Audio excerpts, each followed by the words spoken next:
সুহাসিনী, তোমাকে প্রিয় কি অপ্রিয় বলে সম্বোধন করব জানি না,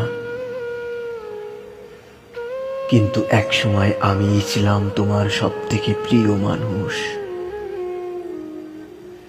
সময়ের পালা বদলে কখন যে তোমার অপ্রিয় হয়ে গেছি তা নিজেও বুঝতে পারিনি। দীর্ঘ 10 বছরের সম্পর্কে কখনো বুঝতে পারিনি যে একদিন তোমাকে এভাবে ছেড়ে চলে যেতে হবে। আমি কখনো তোমার শুধু একজন প্রেমিক হতে চাইনি। চেয়েছিলাম দূরে গেলে কেউ আমার শূন্যতা অনুভব করুক, আমার ফিরে আসার প্রতীক্ষায় পথ চেয়ে থাকুক, কাছে এলে জড়িয়ে ধরে ভালোবাসাই ভরিয়ে দিক।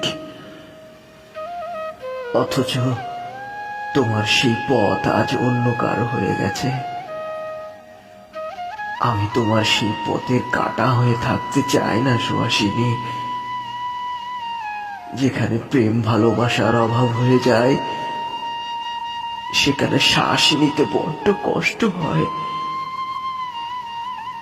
তুমি খুব ভালোই থাকবে। কাল তোমার ফোনের মেসেজগুলা পড়েছি আমি। তুমি তাকে লিখেছিলে তোমাকে দেখতে খুব ইচ্ছে হচ্ছে, কিন্তু কই, কত বছর তো হয়ে গেল। আমাকে কতদিন এভাবে বলো না।